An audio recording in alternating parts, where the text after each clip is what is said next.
For over 150 years, brave men and women have been fighting fires in the United States with honor and courage. Over the years, the firefighting community has become a strong family with strong traditions. Since the beginning, the rich heritage has been passed on from generation to generation, passing on the collective knowledge, tradition, and experience to the younger members of the service. In time, they become the veterans and the cycle repeats.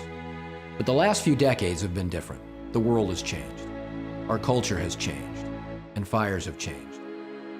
In the past few decades, the use of plastics and other synthetic building materials have caused fires to develop faster, reaching the flashover stage in just a few minutes. The smoke in these fires has changed as well, evolving into a hotter, deadlier mixture of toxic gases. We can't continue to work the same way in smoke. It's just not the same stuff.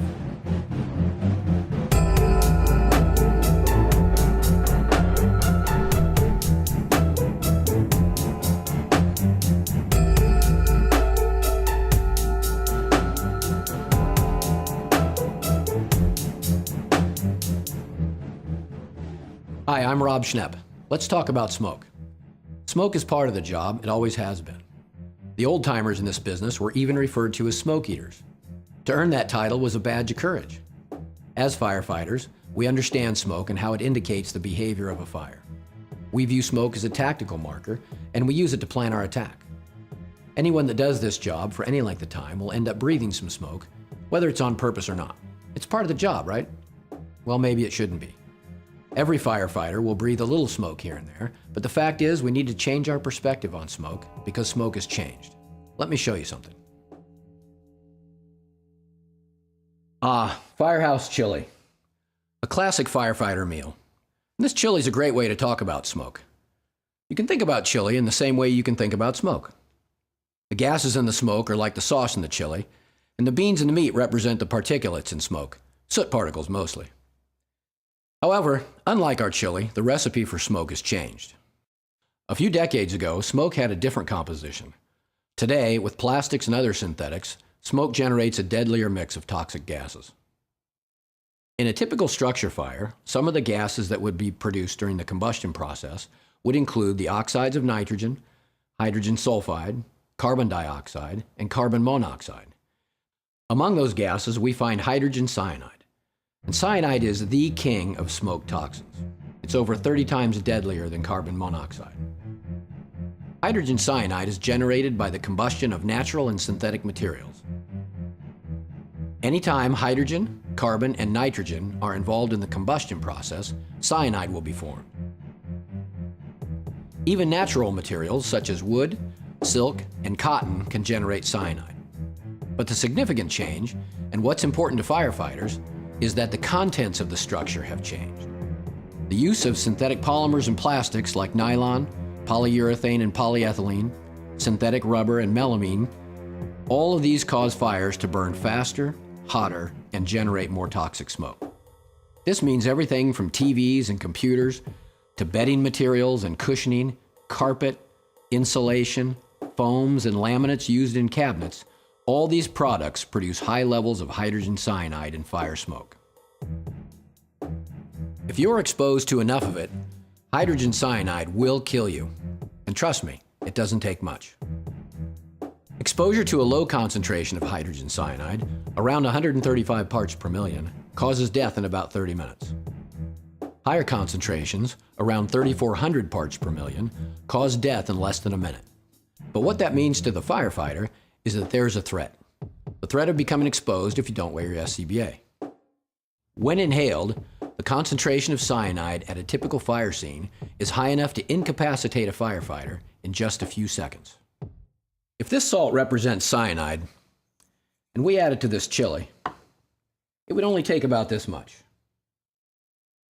And keep in mind, it would only take one bite of the chili to kill you. If you knew your chili was poisoned with cyanide, would you eat it? Of course not. And now that you know that there are lethally toxic levels of cyanide in fire smoke, do you still want to breathe it? Without the proper use of your SCBA, you are. When you combine hydrogen cyanide with carbon monoxide, the effects of these two toxins can be even more harmful. Smoke inhalation is the leading cause of fire-related fatalities, as much as 80%. According to a 2006 NFPA study, 87% of people who died in fires had toxic blood concentrations of cyanide. Victims die from breathing fire smoke long before the fire could kill them. Firefighters who breathe fire smoke are exposing themselves to the same deadly levels of hydrogen cyanide. This program will educate you about the deadly threat of cyanide and its toxic twin, carbon monoxide. You will learn how smoke and cyanide affect you, how you can prevent exposure, and what to do if you have been exposed. First, let's find out what cyanide does to your body. So here's a guy who obviously doesn't know what he's breathing. At the molecular level, hydrogen cyanide is a cyanide molecule, which is a triple bonded carbon and nitrogen atom which is bonded to hydrogen to become airborne and, well, this isn't a chemistry class. What you really need to know is how it kills you.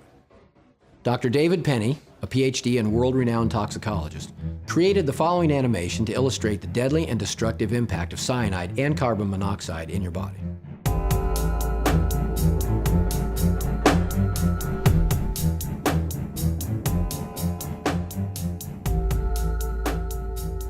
Red blood cells pick up oxygen from the lungs and carry it throughout your body in the blood. Each red blood cell has a certain number of seats, if you will, and each seat can carry one molecule of oxygen.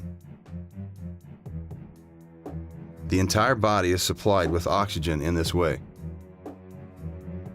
As the red blood cells travel through the capillaries, they release their oxygen into the surrounding cells of the various organs and tissues. Each cell converts oxygen into the energy it needs to properly function. When cyanide and carbon monoxide enter the bloodstream, a devastating chain of events begins. Cyanide directly impacts the cells by disabling their ability to convert oxygen into usable energy. When the cells are starved of oxygen, no energy is created and the cells begin to die. Even though oxygen reaches the cell, cyanide has disabled the cell's ability to use it. The brain cannot function without a constant supply of oxygen. When this occurs, a person may experience disorientation and confusion. If enough brain tissue is affected, a loss of consciousness occurs. So here's lesson 1. Cyanide disables the body's ability to use oxygen, which is not a good thing. At this point, the brain and body have been attacked by cyanide, causing the inability to think and move. Now let's add carbon monoxide. We call hydrogen cyanide combined with carbon monoxide the toxic twins because they work together synergistically to hurt you. Again, red blood cells have a limited number of seats to transport oxygen, and carbon monoxide starts competing for those seats. In fact, the red blood cells prefer to hold carbon monoxide, about 250 times more than oxygen. Carbon monoxide then replaces oxygen in the bloodstream. Cyanide, unchallenged by oxygen, continues to invade the cells. Within a few seconds, the toxic effects worsen, and the body begins to shut down, ultimately resulting in a loss of consciousness. Even with exposure to clean air, the body is now filled with toxins that will continue to prevent oxygen from reaching the brain, heart, and the rest of the body. In this scenario of acute incapacitating exposure, the physical condition deteriorates into cardiac arrest. Exposure to carbon monoxide and cyanide will present several signs and symptoms, and it can be very difficult to distinguish between the two. This is because both poisons prevent the body from using oxygen, each in its own unique way. Both poisons can cause confusion, nausea, impaired judgment, loss of consciousness, low blood pressure, seizures, and death.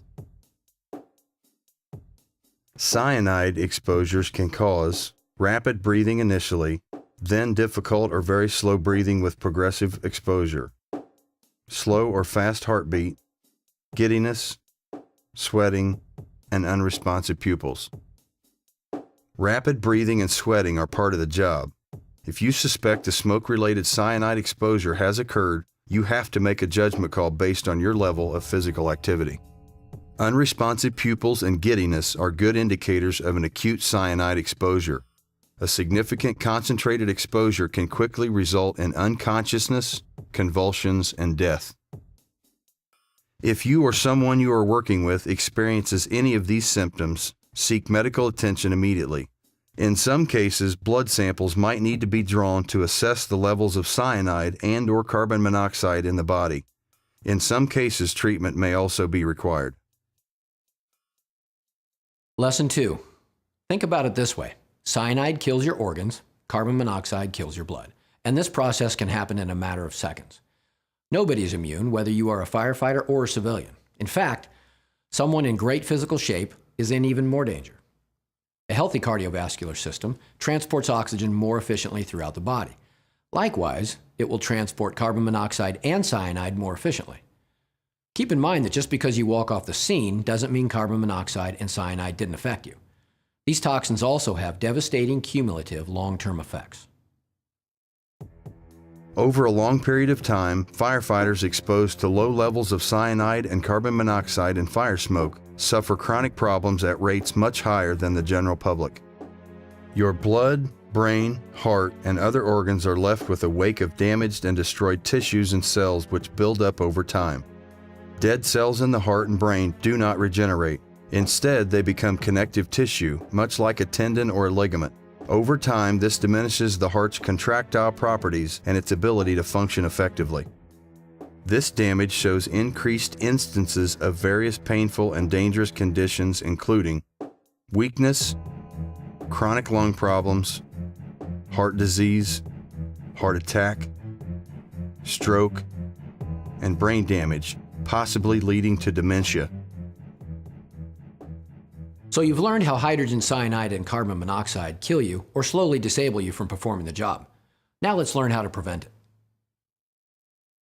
There are a few things you can do to minimize your exposure to toxic gases and smoke. Although there is no practical way to completely eliminate smoke exposure, the key is to minimize it. Here are a few things that you can do. SCBA bottle pressure. This starts in the firehouse. Your SCBA air pressure is the key to airtime longevity. When conducting your SCBA check, what does your bottle pressure read? Is the bottle full? Look at it this way. If you were going on a long trip with your vehicle, you wouldn't start off with a 3/4 tank of gas. Use common sense and make sure your air bottle is full, and if it isn't, take the 2 minutes to replace it with a full one.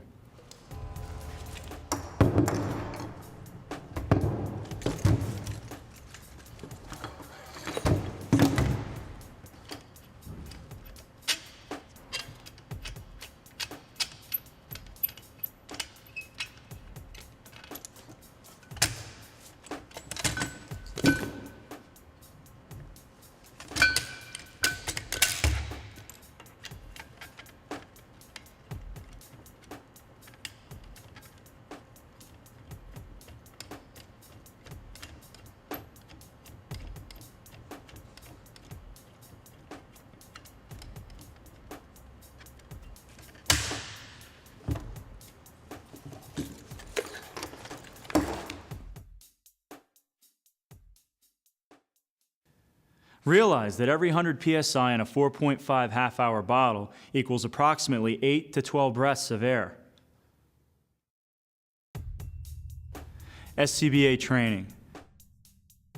Training with SCBA typically includes everything except how to breathe efficiently.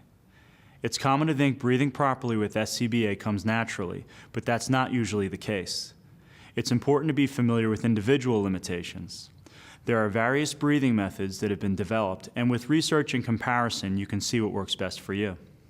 One breathing method is the Riley emergency breathing technique, otherwise known as the humming method. By humming during exhalations, the average firefighter can extend airtime by over 25%. Practice different breathing methods during mass confidence training. It's critical to know your breathing limitations in order to know when to exit before your low air alarm activates. Knowing how much breathing time you have during training will prove vital when it's for real. Donning SCBA at structure fires. Thinking that you'll conserve air by donning your SCBA close to the door is a misconception. Doing so can be very taxing to your cardiovascular system. Levels of carbon monoxide alone can be in excess of 1,300 parts per million, and that's not in direct smoke. Taking the precaution of donning SCBA low and just a few more feet away from the door can be helpful to reduce exposure to toxic gases. Metering. We need to better understand what meters are telling us when it comes to an immediately dangerous to life and health situation, or IDLH. Each IDLH applies to a specific toxin by itself. Combining any number of toxic gases such as carbon monoxide and hydrogen cyanide, which are present at all structure fires, is an IDLH no matter what the reading. Know that when carbon monoxide is detected during overhaul, it's not alone. There are many other toxins present. Another consideration is for meters to have a hydrogen cyanide sensor. You can't practically meter for all kinds of toxins. However, now that we know the synergistic effects of carbon monoxide and cyanide when combined, a meter that can detect both toxins should be considered. Remember, thorough metering should be continuously conducted during overhaul operations. It's important that firefighters and investigators continue metering anytime personnel are in the structure. This brings us to wearing SCBA during overhaul. We've all heard this before, but besides the obvious, here are a few other things to consider. We know there's a high mortality rate for firefighters in line-of-duty deaths, and over 44% of these line-of-duty fatalities are the result of heart attacks. New studies indicate that due to the nature of our job, we have a shortened life expectancy compared to other occupations. Because of our exposure to various carcinogens found in smoke, we are at greater risk for developing several types of cancer. With these things in mind, it's important to wear your SCBA when toxins are present. There is no doubt that acute exposures are a concern, but chronic exposure with associated symptoms is often ignored. Practicing good habits when you're 25 can lessen the risks of developing chronic conditions when you get older. Over the long haul, wearing your SCBA when you're supposed to is a pretty good idea. NFPA 1584, getting checked out. There's a new NFPA standard, number 1584, which addresses firefighter rehab. Screening firefighters at the scene is important for a number of reasons. It is now an official standard. It can ease peer pressure to get checked out. It covers some liability issues. And most important, it may save your life. Once again, there will always be exposure to smoke as a firefighter. That just comes with the territory and is sometimes unavoidable. However, what is important is to minimize your smoke exposure. The ultimate irony in the fire service is that we're willing to put our lives at risk to help complete strangers, but we often don't apply the same precautions to safeguard ourselves. Taking these simple minor steps can make major differences in your longevity and overall health. Lesson 3. Proper use of SCBA is key to minimizing your exposure to the toxic gases and fire smoke. But even when we do things right, the possibility of a smoke exposure exists, which may require treatment. Now that you know about cyanide and fire smoke, and that it's present in just about any structure fire, you can put these two together. Anytime treatment is needed for smoke inhalation, treatment for cyanide poisoning should be considered. There are 3 indicators that someone is in need of treatment for cyanide poisoning. 1. Was the person rescued from a closed space structure fire? If so, is there soot around the nose or mouth? And if there is, does the person have an altered mental status? Are they unconscious or unresponsive, or answer questions inappropriately, or do they appear to be disoriented? If these conditions are true, then treatment for cyanide poisoning is indicated. Cyanide poisoning requires swift medical treatment because the poison acts very quickly. Basic life support treatment begins with removing the victim from the source of exposure to fresh air. Administer 100% oxygen via non-rebreather mask. You may also consider treating the patient as you would any other hazmat exposure by removing the patient's clothing and then performing gross decontamination. Rapid transport to the most appropriate receiving hospital is critical. Advanced life support, performed by paramedics for example, would include aggressively controlling the airway through endotracheal intubation, starting IVs, and treating whatever underlying cause you may find. such as full cardiac arrest or seizures. Your pre-hospital care system may have approved antidotes available for cyanide poisoning.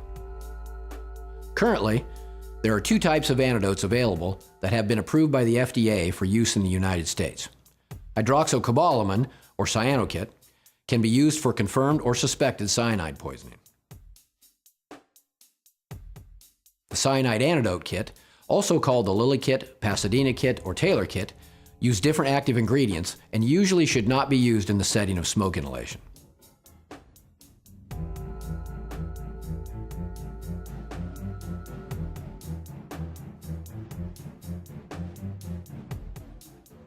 Keep in mind that smoke inhalation is a complicated illness and must be taken very seriously. Does your pre-hospital care system have a specific protocol to handle smoke inhalation? Does your engine company, transport ambulance, or other emergency response vehicle carry cyanide antidotes? Does your local hospital carry them? In the end, there's nothing we can do to make you take the necessary precautions to prevent exposure to fire smoke. That's your choice. Through this program, you've learned about the various toxins found in fire smoke, specifically the acute and chronic health hazards posed by hydrogen cyanide. Hopefully, you've also learned about how these toxins slowly debilitate you through repeated exposures. Breathing a little smoke is one thing. Breathing a little smoke every day for 30 years is completely different. The bottom line is that if you properly wear your SCBA and follow your training, you will dramatically improve your health and longevity.